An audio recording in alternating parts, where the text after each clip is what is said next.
Good morning, people. It is about 7 o'clock in the morning. I've been here since 3 a.m. watching this future price action. So let me update you guys on what's taking place this morning and give you an idea of a few things that myself and the guys and girls in the group are going to be looking at. So as it sits right now, guys, about 2.5 hours before the market is set to open, futures are up about 3%. At one point, we were up closer to about 4.5%. So if we take a look here, guys, at this morning's action, right, obviously we get this big, nice move here to the upside.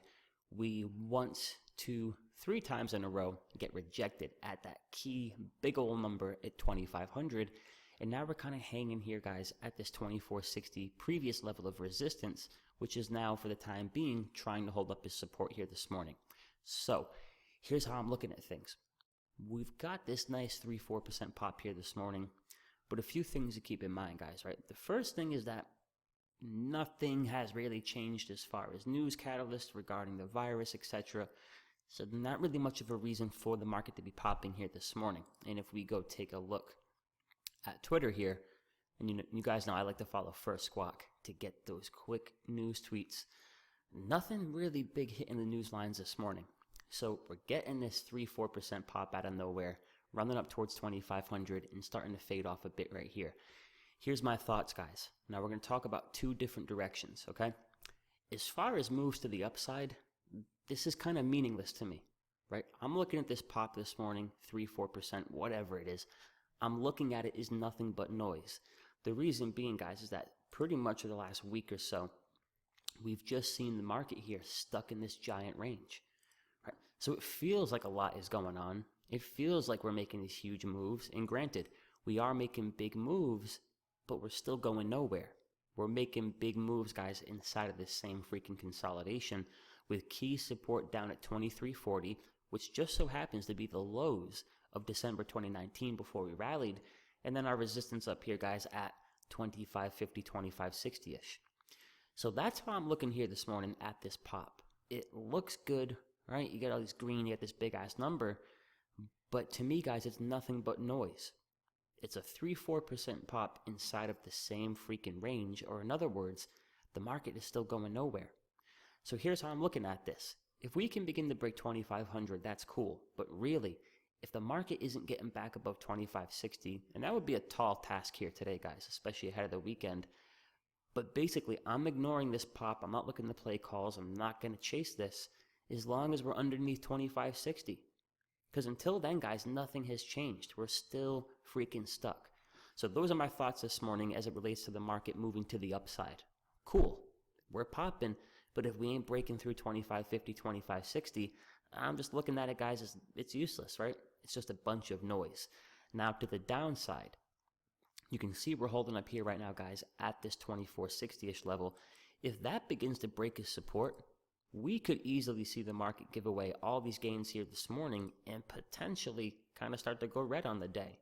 Now, I know that sounds crazy to go from being up 4% at one point to negative, but, welcome to the market in 2020.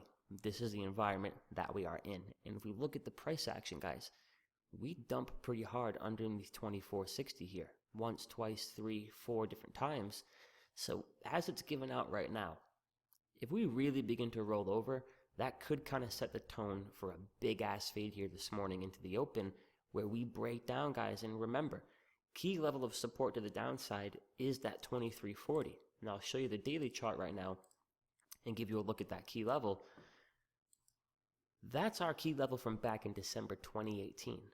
You guys know, right? If you're relatively new to trading, market starts breaking down in early October and breaks down hard right to the same level we find ourselves at right now before making this epic reversal and going into a crazy bull run. That's a big level of support. More importantly, if we look at a weekly chart, if that level of support begins to give out, guys, there ain't really much coming in here to save the market anytime soon. So that's how I'm looking at this futures price action, all right? Sure, we're making a good-looking pop, but to me, it's just more bullshit, right? I'm not going to chase this, guys. If we're not breaking above 2560, it's nothing. And if we're starting to give up 2460, we can easily, again, see things roll over. So with a few hours left to the open, those are a few key levels, guys, I would mark up on your charts to the upside. We got pre-market resistance at that big old number at 2,500. The true breakout level of this range is going to be all the way up there at 2,560. And then our support at 2,460, if that gives out, we could easily see the market roll over. And last but not least, do not forget about that big picture support from those lows in 2018 down there, guys, at 2340. And be safe today. We'll see what the market brings us. Focus Trades members, I'll see you guys at 9 a.m. We'll go live for the first few hours of this morning's session and see what we got. And that's about it, guys. I'll talk to you all soon. And I'll give you guys an update on my current trading, right? And I'll do a bigger video on this probably this evening. But at the moment, guys, right, my biggest position and, my max, biggest potential profit at the moment comes from a call spread here on SPX. So I got a call spread yesterday. I put this on yesterday. This position will expire the second Friday of April.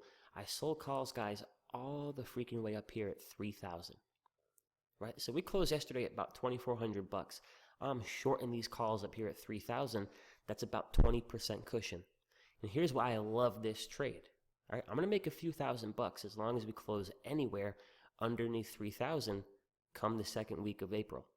Even better if the market just kind of continues to sit where it is, or better yet, rolls to the downside, those calls are heading towards zero. I'm going to get a good chunk of that max profit right out of the gate. But if we think about it, guys, right, the only way I'm taking that L, the only way I'm not making a few $1,000 here is if we make a move above 3,000 over the next, let's call it 4 weeks. That would be a 20% move for the market. You better bet your ass. If the market rallies 20% over the next month, myself and those of you guys and girls in the group, we should kill that shit.